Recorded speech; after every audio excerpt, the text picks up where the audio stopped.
On this Air Check session, it is our season finale. Season 2 wraps up with our very special guest, president and founder of Jacobs Media, Fred Jacobs. Fred tells us about his days at Detroit Rock Radio's WRIF, the WRIF, opening his consultancy business, Jacobs Media, his inventions of the radio formats of classic rock, The Edge, his superpower, and his go-to album of all time. Let's go. Welcome to Aircheck Season 2, a podcast about radio's personality. From radio personalities, managers, consultants, owners, and your most humble hosts.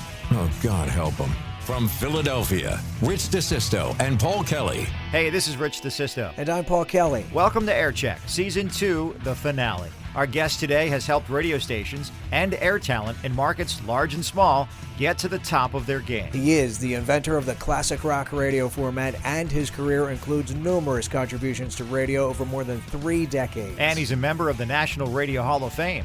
He's the first radio consultant ever to be inducted, and very well deserved. We're thrilled to finally get to Air Check the consultant.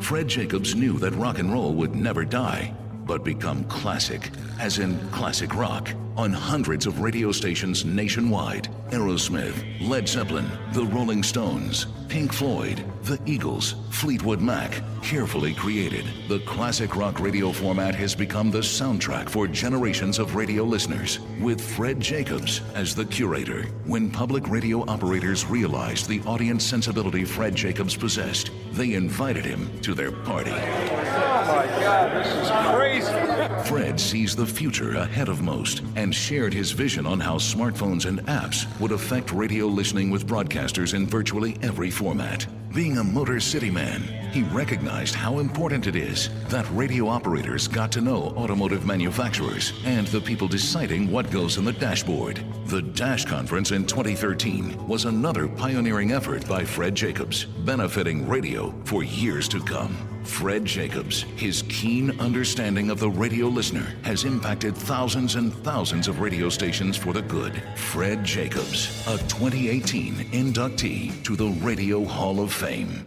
Well, Fred, like your brother Paul did during the induction ceremony in 2018, let's again have him do the honors.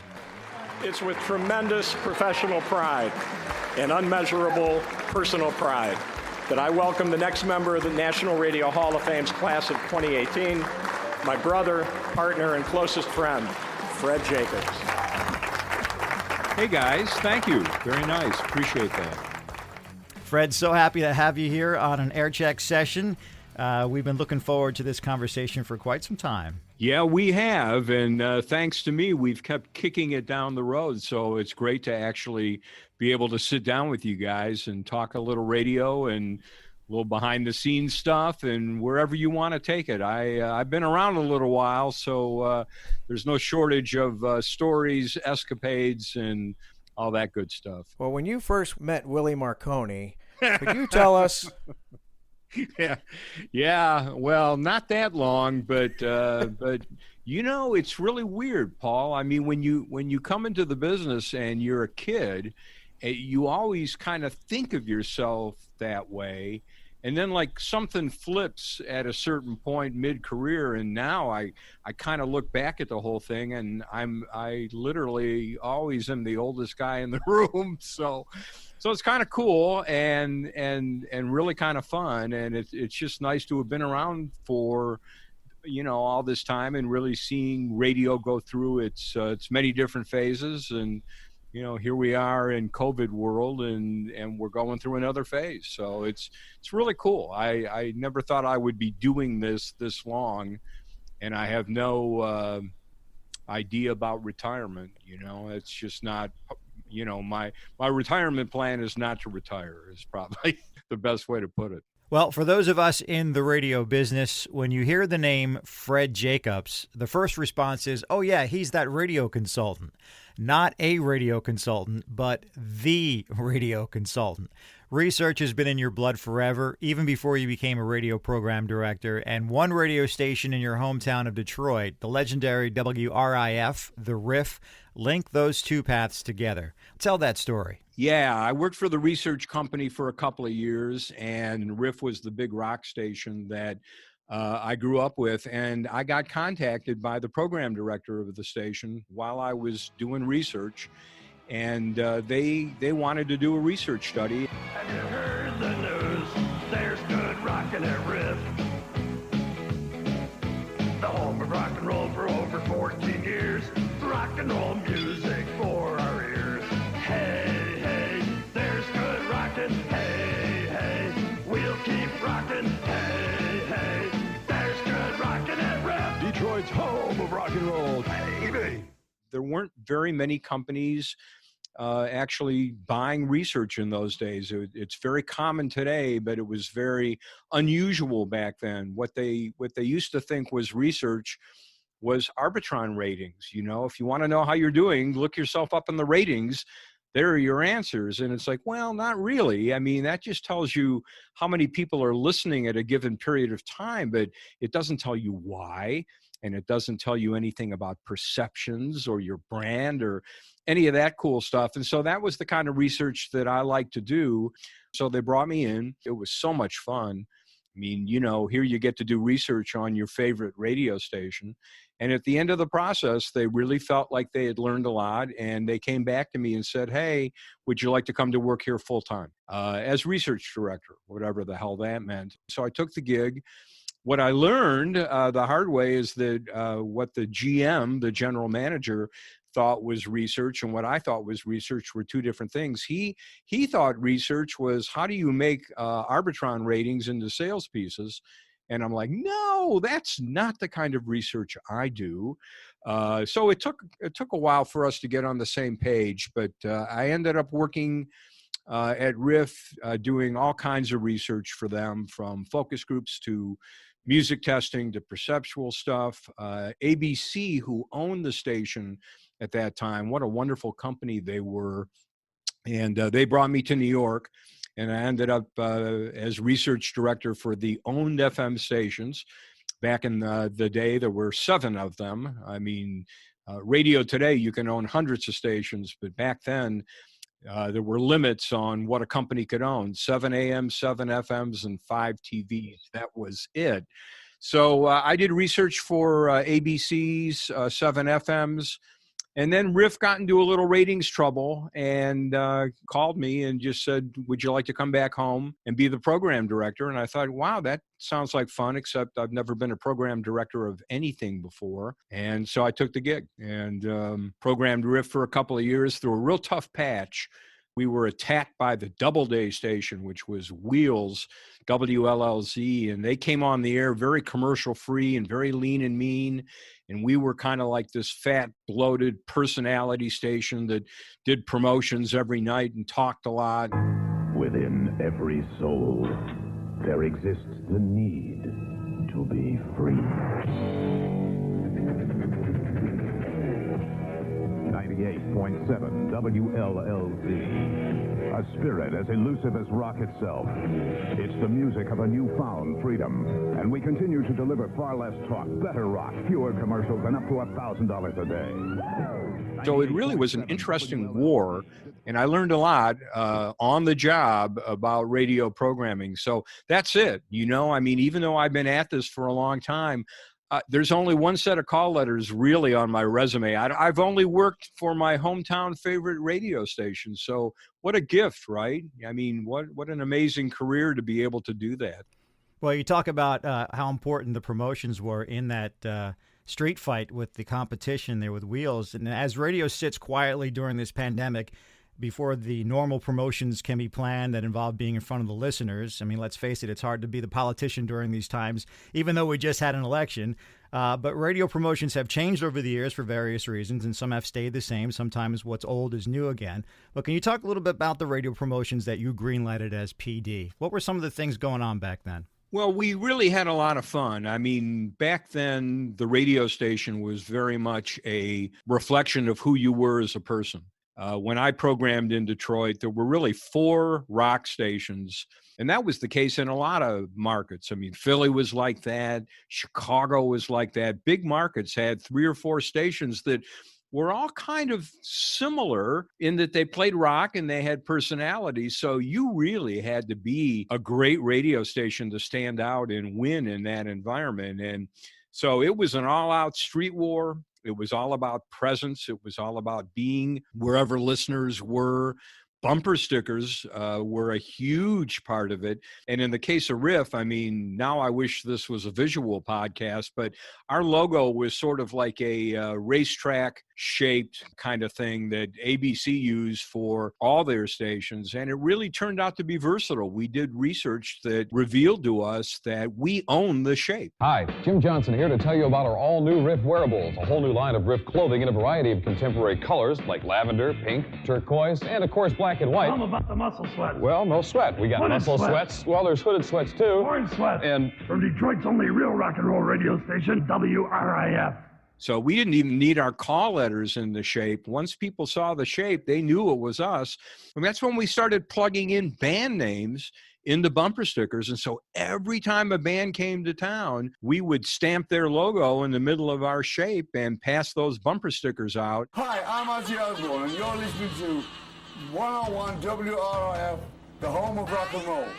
And it was almost like a secret code that the audience knew. So there was a lot of that kind of stuff. I mean, the other big difference, guys, is that unlike today, where to a great degree, the programming department in most radio stations is kind of serving the sales department when it comes to promotions, it wasn't like that in 1980. Back then, programming really had an awful lot of sway over what we did and what we didn't do. So in order for a salesperson to walk into my office and go, hey, I've got a really cool idea for a promotion, it had better be damn good, or I would just, show them the door, sometimes as rudely as it sounds. I mean, there was really very much a lot of friction between programming and sales at a lot of stations, and ours was no exception. So they had to really bring some good stuff in order for us to do it. Otherwise, I would say 90% of our promotions were programming. We had a station softball team, and back then there were these softball leagues that were comprised of radio station teams and ad agency teams. So, we did that kind of stuff, but when a lot of bands came to town, we'd play them in softball for free. I mean, we had a diamond across from the radio station, and we would routinely play Journey and the Doobie Brothers and Mellencamp's band and all that stuff. And it was just so much fun, and the bands were very much in that kind of early stage success thing. So they were bending over backwards. So we had artists in and out of the radio station all the time. And that was a very big part of our promotion. And of course, concerts. And that is obviously similar to what it would normally be today if there were concerts. More of this AirCheck session is next. Are you ready to tell some stories from the studio and beyond? We'd love to hear them. Email aircheckme@gmail.com to join Rich DeSisto and Paul Kelly on AirCheck, a podcast about radio's personality from radio personalities. Now, you mentioned teams. You're talking about the Journey team comes in, the John Mellencamp team. I wanted to ask you about your team. Who was on WRIF when you programmed? Oh, I was so lucky. I had the dream team, man. I had really the greatest air staff, pound for pound, day part for day part that you could have. So I actually felt the pressure, Paul, because if you couldn't win with these guys, I mean, it was like coaching the Yankees or the Lakers, right? So I had JJ in the morning crew in mornings, and they were really, kind of that first sort of shock jock thing. Steve Dahl had been in the market ahead of time, and both JJ and George Beyer, who was the character voices of Dick the Bruiser and all these different characters, actually were part of the Dahl show at W4. And when Dahl went to Chicago, Jim Johnson, JJ, decided, you know what, I'm going to be a morning guy, and I'm going to actually sit in with this crazy voice guy, and thus JJ and the morning crew were born. In typical ABC fashion, we let them become popular and then stole them. And I don't, there weren't a whole lot of contracts in those days. So we had JJ and the Morning Crew, Morning Drive. Middays, 10 to 2, was Ken Calvert, who was just a star. I mean, the guy had worked at ABX here in Detroit, legendary radio station, and then was a record guy with Capitol. He was working Bruce Springsteen and Bob Seger and all those guys. So Kenny was really connected. And then the dean of Detroit radio was an afternoon drive, Arthur Penhallow, Arthur P., who ended up in that shift for, 25 or 30 years. He was one of the original jocks on the station. And, he was the guy, if you know anybody in Detroit radio, he was the baby kind of thing. I just hurt my throat doing that. But Arthur would do that routinely a number of times in his show. And I know it sounds weird if you've never heard it before, but that was kind of like his audio signature before we knew what audio signatures were. I had Steve the Kid Costan, 6 to 10 at night, my kind of street guy. Karen Savelli, 10 to 2. Air shifts back then were only 4 hours long. And then overnights was the WRIF Rock Cafe, which was a progressive rock show hosted by Carl Coffey, who was good enough to be doing middays at any other station in any major market, and we had him on overnights. I'd like to tell you about a fantastic radio station. I'd like to tell you about a totally awesome radio station for sure. Lots of radio stations are trying to imitate WRIF. I'm back to tell you that no one does it quite like RIF. There's our original 5-in-a-row guarantee, 3 Hart Plaza concerts, and of course, RIF's great rock and roll music. Plus, JJ and the Morning Crew, Ken Calvert, Arthur Penhallow, Steve Costan, and Karen Savelli. In Detroit radio, there's RIF.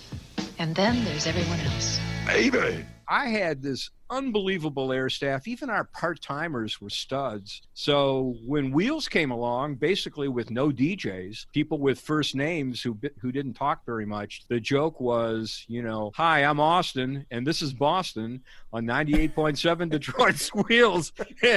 And that's pretty much all they said. So, here we were, this content-rich radio station. But yeah, we talked a lot, and we talked about stuff going on in Detroit, and we talked about Detroit sports, and we talked about everything. It was very much a lifestyle station, but you're kind of living on the edge a little bit when you're dealing with a segment of the audience that is like, yeah, it's all great, but shut up and play Aerosmith, So, I mean, that's kind of the line that you have to walk when you're kind of working for a personality rock station. But I learned a lot, man. I mean, it was just, and it was a great time to be in radio. Radio really mattered to people. We broke music left and right, and there was a lot of music to break. I mean, you go back to what was coming out in the 70s and the 80s, and I mean, we had multiple albums a week, and we played albums. I mean, there was always a suggested single, but if there was a new Journey album, I mean, we would needle drop it, as the term was, where you literally would drop the needle onto every track for 30 seconds, put it in the air studio with a few recommendations, and maybe for a week or two you'd play half a dozen tracks from the new Jay Giles album, and then kind of talk to the jocks a little bit about, hey, well, what are the phones saying? What do people like? What do they want to hear? We would call record stores to do research. We did a little bit of call out with the audience where we played song hooks down a phone line for people, but we basically just sort of cobbled it together and did it kind of on instinct and gut. Even here I was Ronnie Research walking into this radio station. A lot of what ended up working out was pretty gut driven. Rich, should we tell Ronnie Research here that we've got Austin coming on in an upcoming episode? I'd love to meet him, actually. Yes. He did play more than just Boston, but I always loved the way I'm Austin, here's Boston sounded. It just... I'm Austin, here's that little old band from Texas. Fred, I would think a station like the WRIF always had a powerful morning show, and JJ and the Morning Crew being one of them. Morning shows typically provide that powerful anchor for the rest of the day's programming, as we know, but as COVID hit, it forced people to change and develop new habits. They began working from home, spending less time in the car, and as you know, the research guy, the car is where radio listening is king, but the pandemic reduced those opportunities, and morning drive specifically suffered. It's coming back, though, right? The crucial 7 a.m. hour has made a rebound, but it's still not at pre-COVID levels. Talk a little bit about these new forced listening habits and how they are and will affect radio moving forward, morning shows or otherwise. I think it's going to normalize, and I think it already has. A number of stations, you know, the typical morning show is on from 5 to 9, 5 to 10, 5:30 to 9. They vary. But what a number of stations have done since COVID on the, I don't want to say assumption, because I think for a lot of people it is true. Not everybody gets up as early as they used to. And so a lot of morning shows were pushed to 7 to 11. And in some cases, even a little bit later than that, to kind of adjust to the changes. But I think things are normalizing, even though work from home will be with us long after COVID goes away. You know, it's hard to think about, you know, the Schuylkill there in Philadelphia not being crowded in the morning. I mean, it will be crowded, maybe not back to the way it was 3 or 4 years ago, but there will still be a lot of people driving in the morning hours. So I think morning radio will be pretty much every bit as important as it always has been. And I have found that during COVID, you know, it's taken on a different level of impact. It is very important for escape. I mean, especially on music stations. I mean, we're all inundated with a lot of bad news, whether it's the pandemic or politics or you name it. 2020 has really been a year that has tested us all.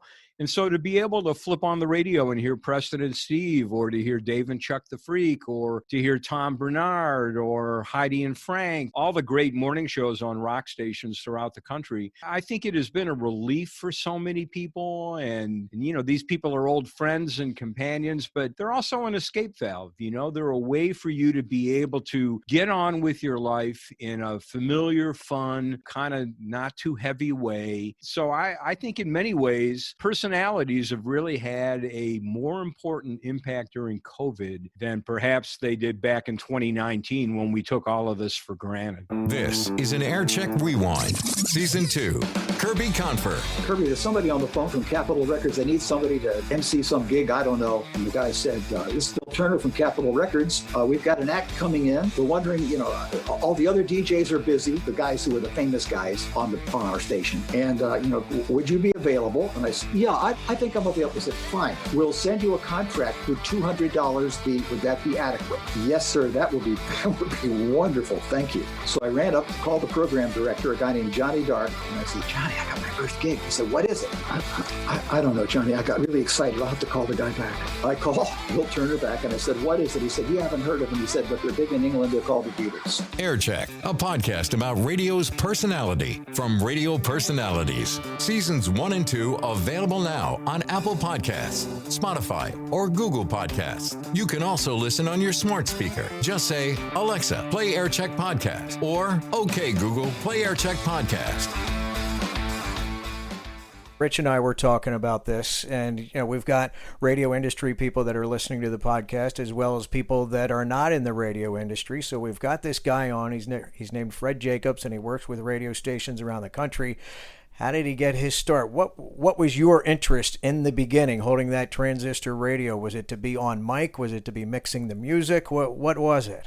I actually came into radio late. I mean, so many people who have excelled in this industry knew they wanted to be in radio when they were 11. You know, I mean, they have photographs of themselves holding radios or talking into spoons or whatever. I was not that kid, and it really took me well into college before the pieces sort of started coming together. I'm the oldest child, so I didn't have any older brothers to kind of look up to and go, okay, what do I do here? So I just kind of groped around. But I had a cousin who was in television here in Detroit, and she did expose me to that end of the business. And I originally thought I might want to go into TV and do documentary stuff, and took a college course in TV production and hated it. Just hated the idea of being dependent on so many different people in the production cycle. Then when I kind of did the radio thing, it was like, oh, this is great. I can be alone in a little room with just me, being able to create and do what I want to do. And so for me, that was the perfect thing. The weird path here is that most people who have excelled in radio, and specifically radio programming, have come up on the air and kind of worked their way through programming that way. I knew I was not good enough to become a major market radio personality personality. I mean, I just knew. So I kind of took a backdoor way in, and I came in through audience research, which back in the 70s when I first got involved, there wasn't a whole lot of that being done. And so as long as you could kind of get hired doing that kind of thing, and I was lucky. It took me a couple of tries, but I got hired by a company named Frank Magid, and they're still located in Marion, Iowa, in the middle of nowhere, just a cornfield. But they were the company at that time that did all the TV research and radio research. And so I kind of walked into radio programming through the side door, very much in the mindset of, hey, let's see what the audience likes. I mean, it's great that programmers and DJs have great ears and great instincts and all that, but I came up through the research wing where it was about the audience and what do they want to hear and what do they love and what are their passions and all that. So I've been able to weave my interest in research and my programming instincts together reasonably well over the years, and it has served me well. And the research and the trivia guy in me wants to know, where did you go to school and what was that little room like that you did radio in? So what was the call letters? I actually got a bachelor's in nothing, literally. It was one of the early degrees at the University of Michigan, Bachelor of General Studies, which was perfectly made for somebody like me who was aimless. So I kind of got to take a lot of different classes and a lot of different things, which actually worked out pretty well. But I did end up getting a master's in telecommunication at Michigan State. And the only required course for the entire degree program was a research methods course. And I thought, it's bullshit. Do I really want, I mean, I want to be splicing tape and producing things and being creative and all that stuff, but I had to take this damn research methods class, and it was very statistics heavy, as you can imagine, and I could barely balance a checkbook at that point. I'm not much better at it now, but the class lit up the light bulb for me, and I ended up getting a grant from the National Association of Broadcasters to do a research study that turned out to be kind of controversial, so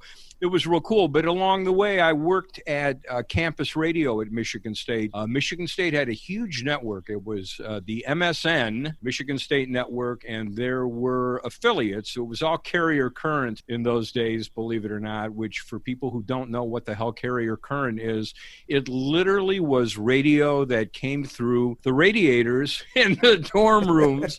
And I believe there were 7 affiliates, and I worked for a while at WFEE in Fee Hall, of course. So that was sort of my beginning, and frankly, that was kind of how I sort of established for myself, hey, you know, you're okay on the air, but you're not that good. You better figure out a different kind of way into this wonderful world of radio, because it's not going to be entertaining people on a mic. What kind of show did you do? You walked in with a stack of vinyl, and what was it? Exactly. It was a progressive rock show. I was very into country rock back in those days. So it was the Eagles, Jackson Brown, Linda Ronstadt, Poco, the Byrds, you know. The Asylum artist, Electra Asylum. Yes, exactly. The EA artist. That's exactly right. And I just ate that stuff up. I mean, rock and roll kind of mashed together with a pedal steel guitar was just the greatest thing ever. So, but I loved the Beatles and the Stones. I mean, I was really lucky. I mean, you know, I was a young teen when the Beatles hit America, so the timing couldn't have been better. I mean, to grow up and at the beginning of the British invasion was just huge. And I mean, little did I know at that time that, you know, a big part of my career would end up being classic rock, and that all that stuff I loved listening to as a kid would actually kind of come together as a career path. So it's really kind of cool when you can get paid for doing what you love, you know. This episode of AirCheck continues right after this shameless begging for your radio stories. You got one? More than one? Taking what we can get. Email aircheckme@gmail.com to join Rich DeSisto and Paul Kelly on AirCheck, a podcast about radio's personality from Radio Personalities. Now, in the early 80s, when you were at WRIF in Detroit, Fred, you had an unusual, unexpected arrival to the audio market. It was called MTV, and it was something else that radio, well, you would say whether or not it was poised for, But your reaction as that came along? I was freaked out. I mean, there's just no other way to put it. I mean, it was amazing. I mean, I, on the one hand, loved to watch it, but on the other hand, it started becoming very clear to me, Paul, that while radio owned new music discovery prior to MTV, all of a sudden the record people were walking music videos into 1515 Broadway in New York, and MTV was really beginning to break a lot of the music that radio used to break. And of course, they had incredible access to some of those artists. I mean, one of the problems that you'd have in a market like Detroit or Philly or Los Angeles was that when an artist came to town, they would have to either visit all 4 stations and do their interview, or they'd have to say, you know what, we're not going to visit any of it. It's just too much work to do that. So we'll see you at the concert, guys. And then you would turn on MTV and there they would be, right? Sitting around looking great, shooting it with Mark Goodman and Martha Quinn and all the old MTV VJs. So no, I was really flipped out. I remember going to a radio and records convention. That was the big convention that we all would go to. And they had Les Garland as the keynoter that year, who was a big MTV exec. And Les was explaining to us radio guys, because he came out of radio too, that MTV wasn't a threat, that MTV was a compliment to what we were doing in radio. And I just thought, wow, Trojan horse, man. I mean... Hey everybody, I'm Martha Quinn. Les Garland getting a governor's award. Look over at Les right now. You know what you see?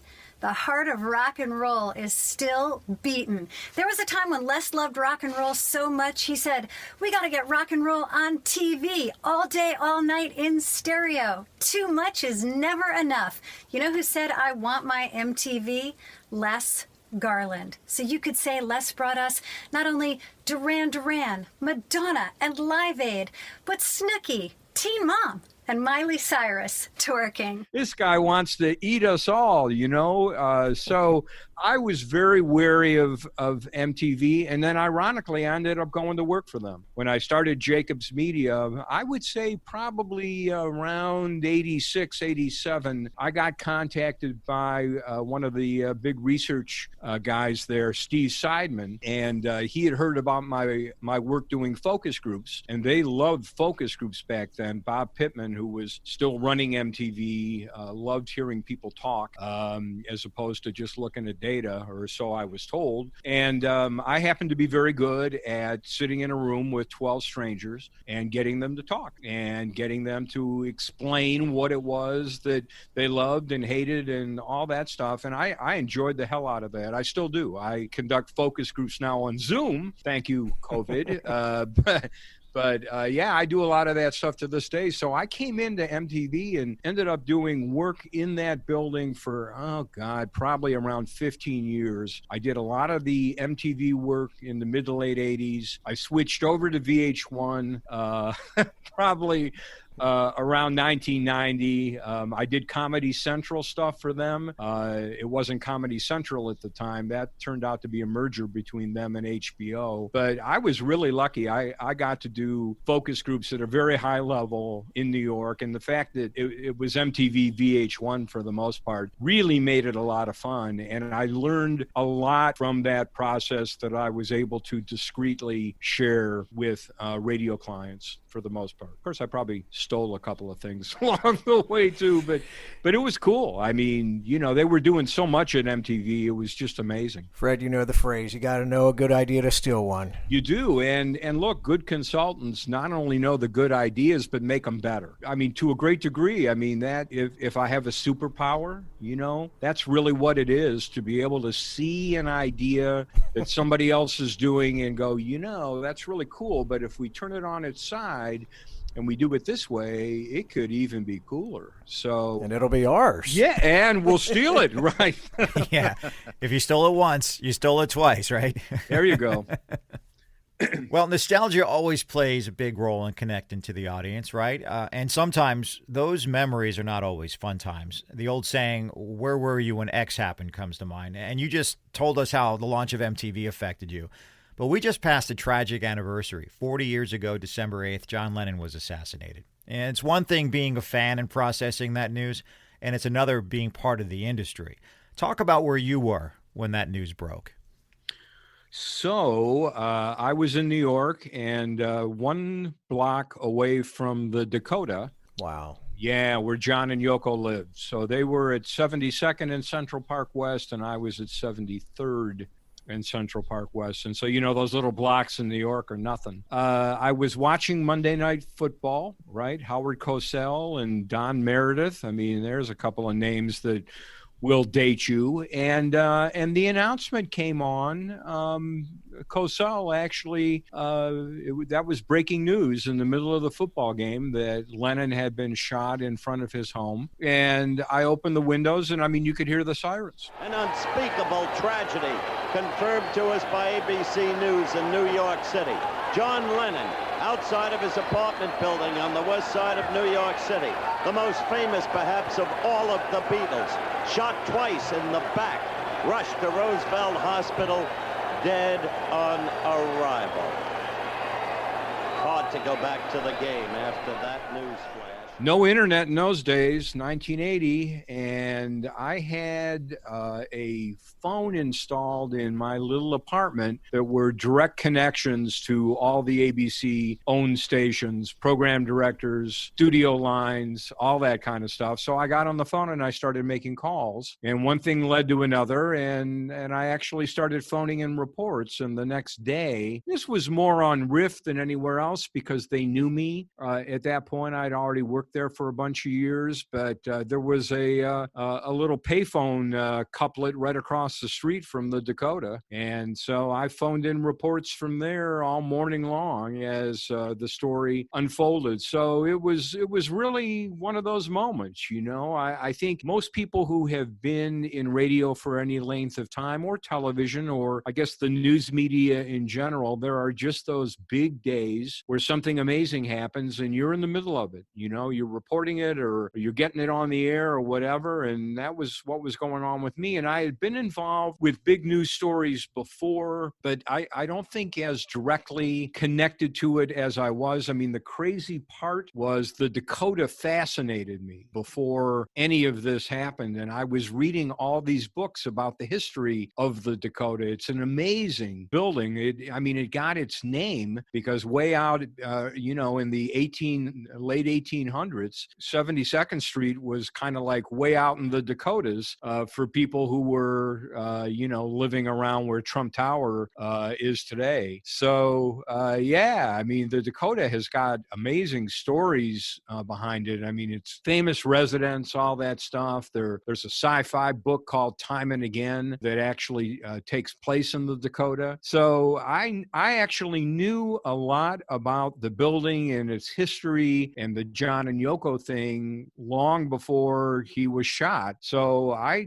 was a great resource for a day as I phoned in reports. So yeah, it was just kind of one of those moments, right, where you think about those kind of red letter days in radio, and for me that was one of them. This is an Air Check Rewind. Season 1, Nina Blackwood. They had chartered some buses and took us to this funky bar in New Jersey, and the excitement in that room and the anticipation was like nothing I've ever experienced prior or after. And when that, the beginning, the and that rocket went off, I mean, there were tears, there were yells. It was like a baby being born for all these people, many of whom had worked on MTV for months and months and months. And finally, everything was coming to this fruition. Air Check, a podcast about radio's personality from Radio Personalities. Seasons 1 and 2 available now on Apple Podcasts and Spotify. By the way, congratulations on your induction into the National Radio Hall of Fame. The very first consultant to be inducted into that hall. So that's a pretty nice thing. Crazy, right? When I gave my little speech, I referred to myself as like a place kicker winning the Heisman. A consultant in this august institution is very much an anomaly, and believe me when I tell you, this moment is not the least bit lost on me. It's kind of like if they gave the Heisman Trophy to a punter, right? I mean, I know. what an amazing honor, and I'm still not quite sure how it happened. I mean, you look at some of the other people in that august group, it's crazy, but yeah, I mean, it was a career highlight, and certainly validated to my mother that maybe I made the right move. You know, she, like a lot of radio parents, you know, there's that. So what do you do exactly? That question has been asked for decades now, of me and my two brothers. You know, my brothers work with me as well. Them and my staff over the years have had a little something to do with me getting that piece of glass. But yeah, beautiful honor. You also thank your dad in your acceptance speech. I was encouraged to do this by my father, Sidney R. Jacobs, and Sagas Ed Christian, both of whom believed in me being a solo act, but I never really went it alone. All along, I've had a kitchen cabinet of caring advisors who have guided me along the way. Steve Goldstein, Buzz Knight, Dave Hamilton, Tim Sabian, Greg Strasseau, and so many others who could pull me aside and let me know when I was actually doing something that made sense or being a jerk. Talk about how your father's influence led you to become a consultant.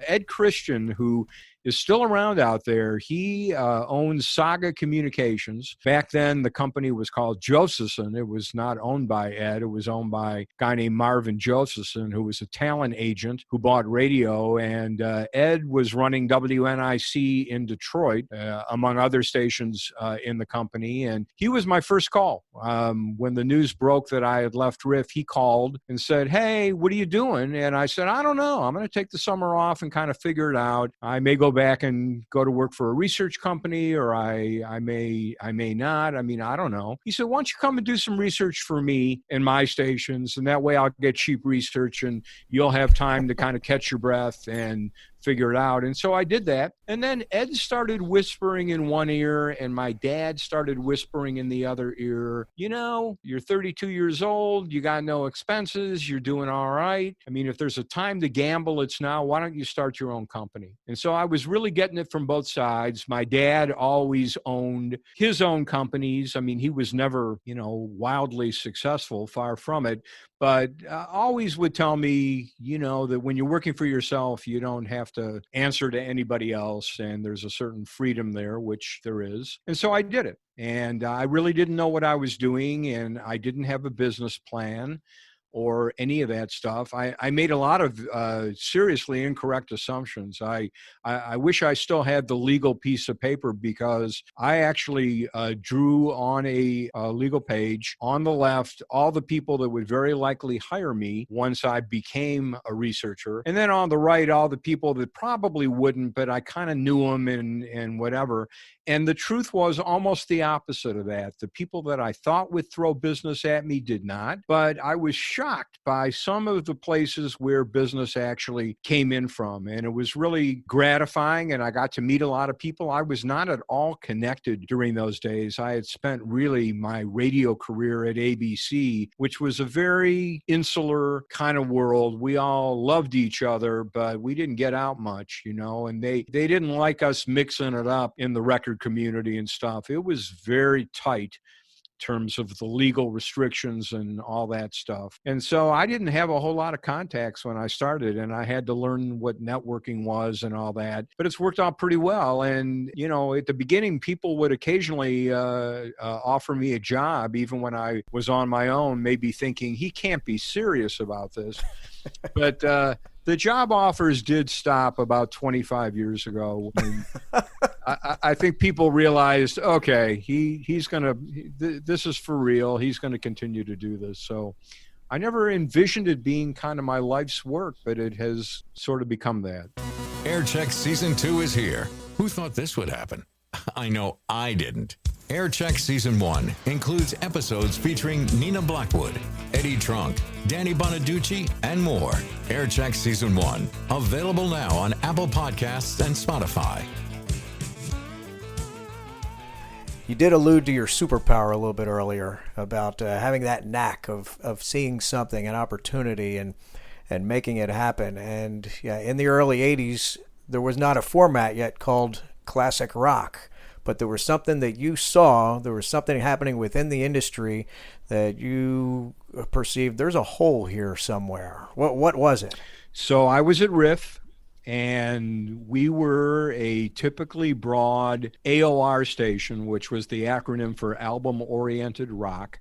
That's all over the road. All over the road, and that's exactly what they were. I mean, you would play the Beatles and the Stones and the Who and Led Zeppelin on the one hand, and then you'd play all the new stuff like Loverboy and Def Leppard and all that stuff. And I started seeing in the research, Paul, that the younger end of our audience was not excited by the music from the 60s that we were playing. And conversely, our older audience, which at that time was guys in their 30s for the most part, were not exactly pumped up by a lot of the new music coming out. And so I started thinking, and MTV was a part of it, because MTV sort of dragged everything new. I mean, MTV was all about the new stuff. You know, it was Michael Jackson, and it was Madonna, and it was all that stuff. And so radio started gravitating in that same direction. And to a great degree, a lot of the older rock began to disappear, or at least be thinned out of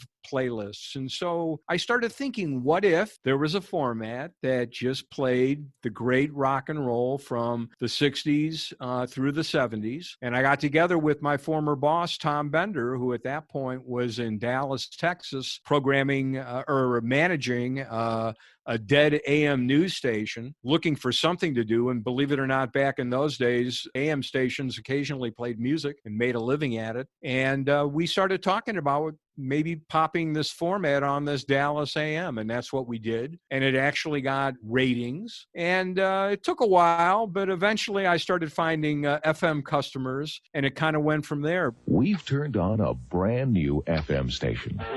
It's WCXR 105.9, Washington's classic rock. Nothing but classic rock. The Beatles, Pink Floyd, Bruce Springsteen, The Who. At WCXR, we haven't forgotten what rock and roll is all about. WCXR 105.9. Hello, Washington. WCXR 105.9, Washington's classic rock. I had to leave WRIF in order to make it happen. I mean, I saw the opportunity at WRIF, but there was nothing I could do there. We had a perfectly wonderfully successful radio station playing everything, and current music at that time was great. I mean, you know, there was a lot of really good stuff coming out. It's just that the format kind of expanded like a rubber band, you know, and at a certain point, you're not pleasing anybody by trying to please everybody. And so classic rock started as a niche format, and then as it turned out, we started knocking out some really big, real famous album-oriented rock stations that had been around for a long time. So it kind of was exciting. We had a really good run with the format, and it continues to be very viable to this day. What was the initial reaction to the format? It came on the air. It was obviously very different. It was a little dustier than what else was on the dial. Well, the audience loved it. They went crazy. You know, a lot of things were happening culturally, too. You know, there was MTV, which we talked about. I actually got a lot of inspiration from the movie The Big Chill, which came out at exactly that time. And the soundtrack, to a great degree, it's a little bit more oldies-oriented, but it really had that, you know, old-school flavor to it that the radio format was kind of trying to embellish. So that was a thing. And believe it or not, the other weird thing that culturally happened was Coca-Cola. And you may remember at that time, they came out with a brand new product called New Coke.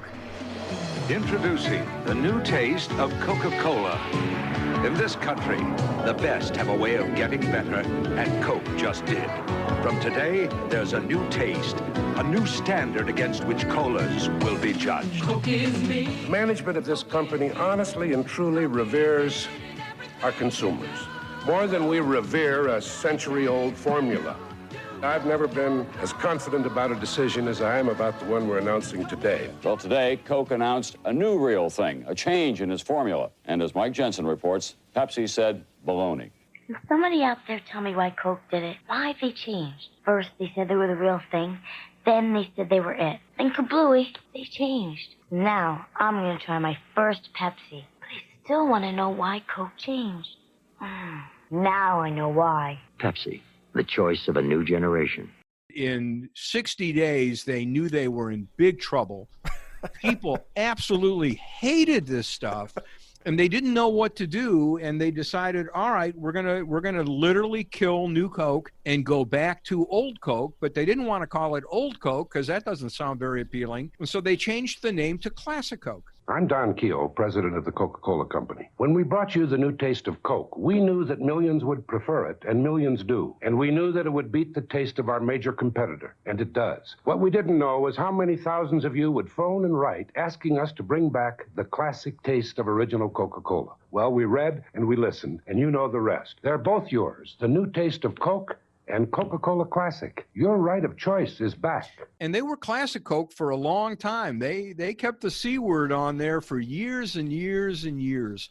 And that was the beginning of all these consumer products containing the word classic. Well, the format was already on the air for a while at that point, and so the timing was great. And it really, I think, in a way, from a brand standpoint, helped to cement the credibility of the format and the music as sort of being timeless and all of that, and maybe not quite as musty as it really was, because, of course, we really didn't play much new. We experimented in the early days. You know, if Bob Seger came out with a new album, we would do these, you know, kind of twofers of old Bob Seger and the new Bob Seger, or, you know, old Eagles and the new Eagles, but never really worked out all that well. It was more of a, you know, just kind of a little featurey thing than it was anything else.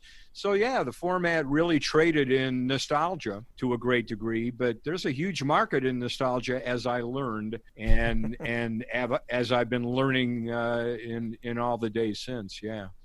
One format invention wasn't enough.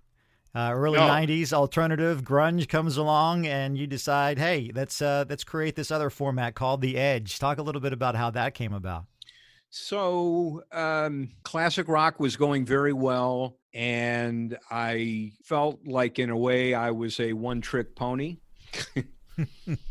And I didn't like it. And one of my early clients was 91X in San Diego. 91X plays the new music first. In Excess, Talking Heads, The Cult, Simple Minds, U2, Psychedelic Furs, Tears for Fears. For years, these bands were completely ignored by those radio stations that played it safe.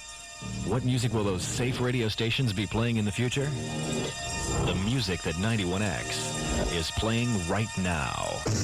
91X, on the cutting edge of rock and roll. They were kind of the second alternative station after K-Rock, and the late, great Rick Carroll was their original consultant. So, I mean, they were very early on into this, and I was hired by Noble Broadcasting probably about a year or so after Rick Carroll was shown the door. And John Lynch, who owned Noble at that time, heard about me, that I was a good format guy, and so he brought me into kind of tame 91X, and so I did. But I ended up teaching them formatics, and they ended up teaching me about modern rock, which is what it was called back then. And I really came to enjoy the format. It never got much airplay in Detroit, but on the left coast, that stuff was really big and continues to be to this day. And so when I started thinking in kind of the late 80s about, is there an act two and is there a second format, I started thinking that it should be this stuff. And so came up with the idea of The Edge. 47 brothers and sisters, my name is Alex, on the country's original Edge, the most copied radio station of the 90s. This is the country's first Edge. Brothers and sisters, can I hear an amen or Obi-Wan? Amen to you, brother Alex. 94.5 KDGE, Dallas, Texas. Now, 40 minutes of nonstop Edge music on 94.5 KDGE. 94.5. KDGE, The Edge. The Edge.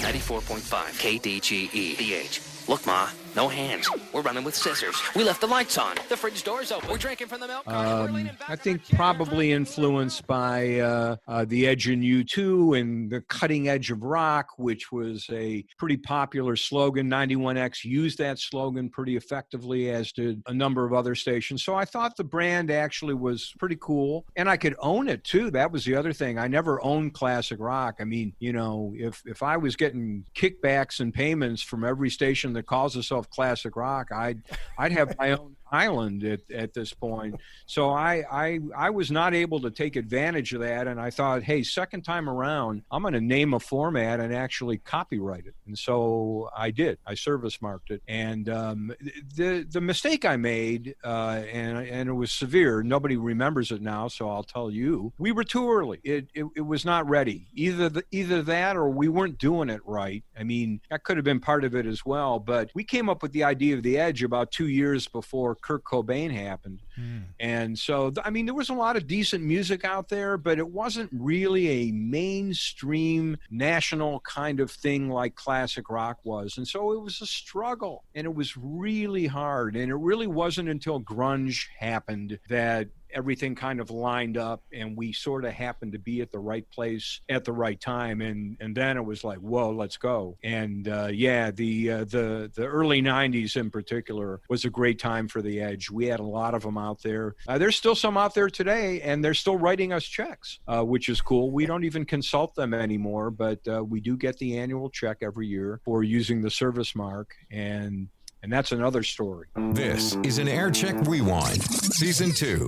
Debbie Calton. I ended up staying in Philadelphia for 36 years, which is amazing to me because Philadelphia can be tough, you know, on newcomers. You know, the fact that I was embraced over the years by tried and true, dyed-in-the-wool Philadelphians, you know, really meant so and still means so much to me. Air Check, a podcast about radio's personality from Radio Personalities. Seasons 1 and 2 available now on Apple Podcasts, Spotify, or Google Podcasts.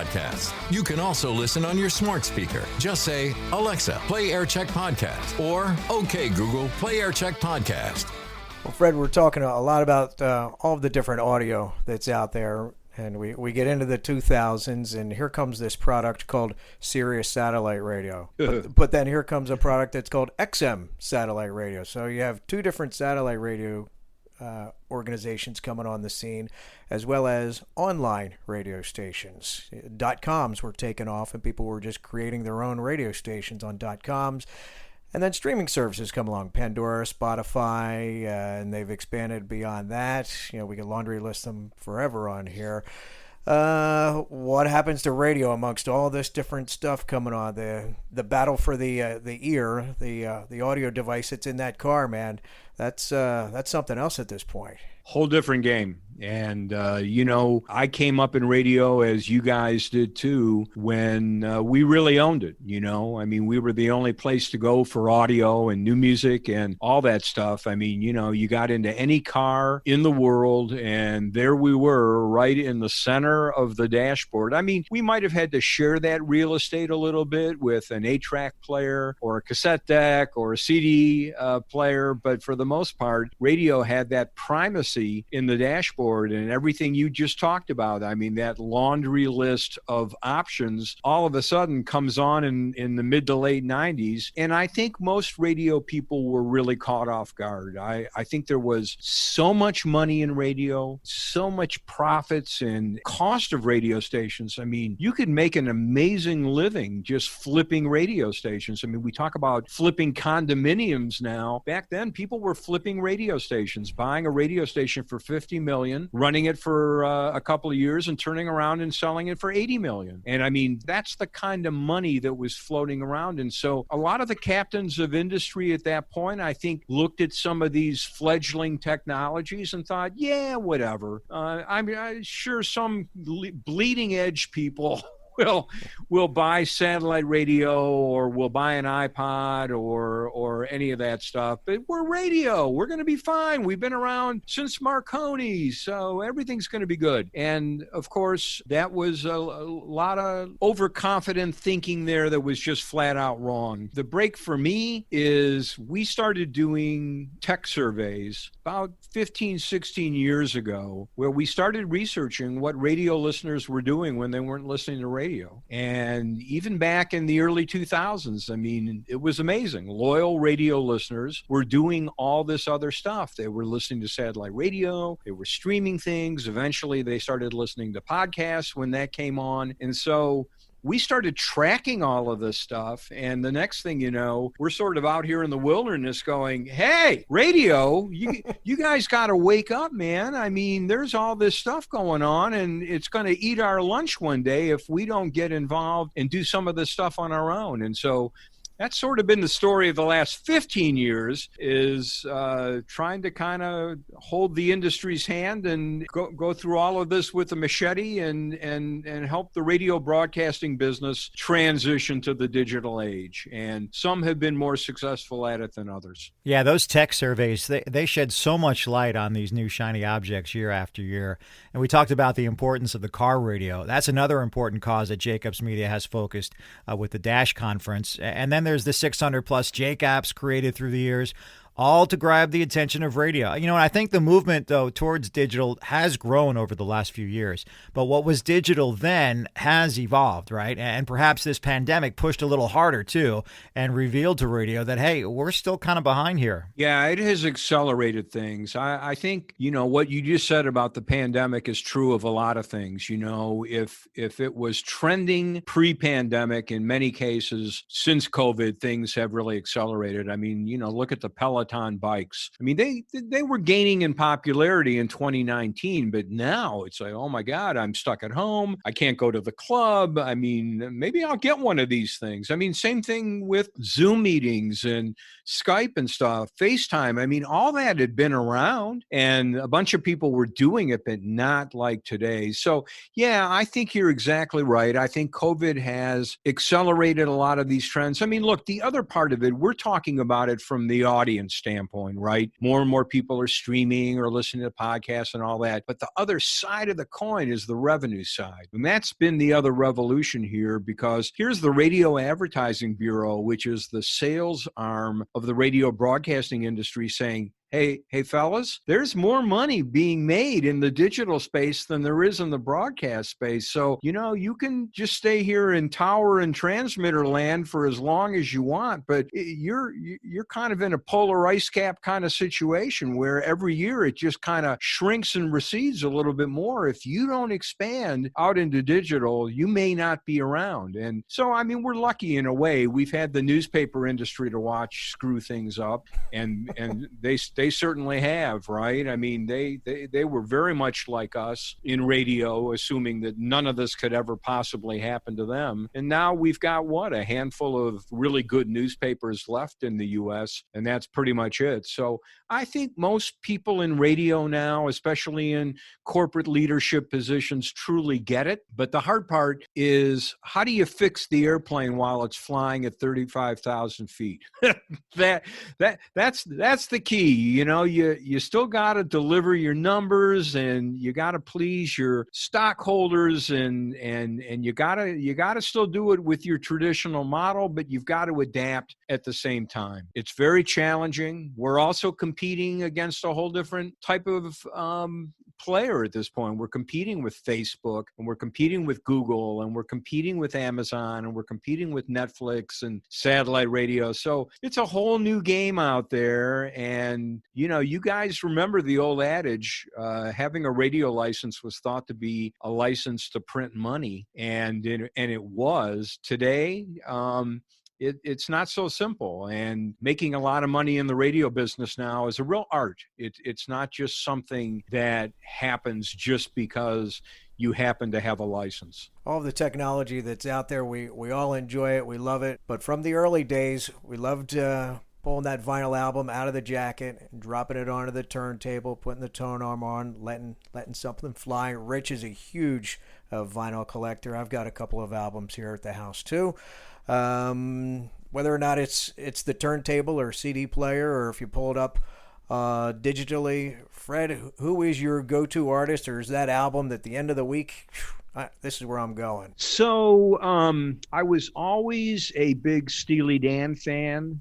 Way back from the beginning, I actually saw them a number of times in concert in the early years. They stopped touring altogether. I mean, nobody knew this was going to happen, but they really became more of a studio band for a number of years. So I was very lucky to have seen them live several times in the early days. But when Donald Fagen started making solo records, that was the moment for me, because I thought he was just, and still do, thought he's a complete genius. So for me, it is The Nightfly, which is his very first solo album. And I guess, oddly enough, it's kind of got a radio theme to it. The title track is about a DJ on a radio station going a little nuts, as DJs sometimes do. But yeah, and the record came out at a good time for me. I took a road trip and literally grabbed that cassette that had come in and didn't know what I had. And I grabbed several others as well. And I listened to them all on this road trip. But I think Nightfly was the one that I probably listened to more than anything else. So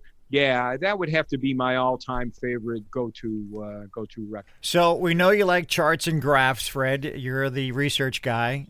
You also attend the Consumer Electronics Show, the CES convention, every year. So there's technology.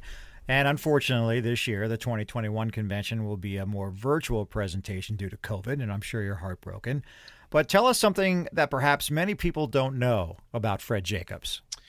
So yeah, the CES thing has become a thing, and I do love technology and I love new stuff. You know, it's not like I gravitate away from classic rock, but I like to listen to new stuff as well. I'm a big fan of Jack White and a number of other artists, but now I'll do the complete 180 on what I just said. I am a huge, unabashed Perry Mason fan. How about that? I know. So who's Perry Mason? Do I have to explain who Perry? I do, don't I? That's an Ozzy Osbourne song, isn't it? It is an Ozzy Osbourne song. Actually, you know, HBO dusted off the franchise about a year ago and started a Perry Mason series. We'll see if it gets renewed for a second year. Very different from the original, but yeah, Perry Mason was a detective, or was a like a lawyer detective series written by a guy named Earl Stanley Gardner back in the 20th century that became a very popular TV show in the 50s and 60s. And so I don't know what it is with me and Perry. I don't know what it is with a lot of lawyers in Perry, but if you talk to lawyers of a certain age, they'll tell you they were influenced by watching these old Perry Mason shows where, you know, in the last 90 seconds, he uncovers the person who did it, and it's completely illogical. I mean, you know, you can intently watch the entire hour and have no idea who done it. And I mean, just all these plot holes and everything else, but God, it was just a fun show. So, yes, I own the entire DVD collection of Perry Mason. I think it's 8 or 9 or 10 seasons, starting in black and white and moving to color. So there's a fun fact that will endear me to absolutely no one. But you asked and I answered. What's your advice to any of the industry newbies out there that are coming along? Rich does some work with Connecticut School of Broadcasting, so he's got classrooms of people aspiring to get into, well, is it the audio business? Is it the video business? Is it the podcasting business? What's your advice? My advice is similar to what it would have been 40 years ago in terms of work hard, network hard. You know, as we talked about early on, that was not one of my strengths, certainly not a superpower. And I have learned over the years the importance of getting out there and meeting people, learning from people, all that stuff. The more people that you get to know, things just sort of have a way of happening. But all that said, if there's a way to focus on learning skills that maybe are in shorter supply among conventional radio people, like shooting video and editing video and doing all that, which seems like, what? That's counterintuitive. We're talking radio, right? Where we paint pictures with our words, but video is such an important part of the brand building personality equation. So learning how to work in video, learning how to work on the social media side of the street, producing podcasts like you guys are doing, critically important because that's part of the future. But yeah, I would work on a broad skill set, but maybe majoring in some of those areas that most radio people never bothered to learn, or maybe just never existed when they came into the business. But you really got to work hard and want it bad. It's a tough industry to break into, but I mean, couldn't we have said that back in 1982? I mean, it's always been a tough business to break in, but if you're good and you show your versatility and you want it badly enough, you can make a career of it. Crystal ball predictions for 2021. Pass. Do I have to? Well, we probably don't have enough time for that. Good. I like that idea. I mean, this podcast will really wear well if we keep looking backwards, because that won't change. If we look forwards, I'll be wrong about everything, because who could have predicted 2020, And that's true. Everybody's 5-year plan in 2015 was wrong. Ain't it true? I mean, when I first saw that little thing online, I just thought, wow, ain't that the truth? And I mean, that's the question that everybody asks in interviews, right? Where do you see yourself in 5 years? Nobody foresaw themselves here, to say the least. But I think we're learning about ourselves. I mean, it's hard. Yeah. It's quite a ride. Well, we'll get through it. I have a lot of confidence in what we do as a society and as a radio business. Fred, I want to thank you so much for your time and being part of AirCheck today. Paul and I, we're looking forward to this conversation, and we're just very pleased that we were able to have it today. Thank you so much. I really enjoyed it, guys. Thanks for having me on. Fred, thank you again. See you soon. Take care, guys. Fred Jacobs. JacobsMedia.com for more on what Fred and his company are all about. Highly recommend taking a look at the site and his daily blog. Very dialed in. Well, AirCheck Season 2 is in the books. 2 seasons of sessions filled with great radio stories. From an original MTV VJ, Philly radio and Sirius XM radio personalities, TV child star turned radio personality, a shock jock, a radio group owner who also happens to be a Country Radio Hall of Famer, and 2 radio vets consulting and coaching radio to be better. And more to come. You can stream or download every episode of AirCheck on Apple Podcasts, Spotify, or Google Podcasts, and you can also ask your smart speaker to play AirCheck Podcast. If you haven't done so yet, make sure you subscribe and also give us a great rating, too. Follow us on Facebook, facebook.com/aircheckme. Say hi, tell us what you think, or if you have a favorite episode. This is Rich DeSisto. And I'm Paul Kelly. We'll talk to you soon. See ya. Appreciate you sitting in for this episode of AirCheck, a podcast about radio's personality from radio personalities. We're into Season 2 and more on the way for you. Got questions, comments, or want to be on an upcoming episode? Email aircheckme@gmail.com. Musical props go to Chris Gordon. Announcer props. That's me, Greg O'Brien, the OB. AirCheck Seasons 1 and 2 available now on Apple Podcasts, Spotify, or Google Podcasts. You can also listen on your smart speaker. Just say, Alexa, play AirCheck Podcast, or OK Google, play AirCheck Podcast. AirCheck is the creation of RDPK Productions.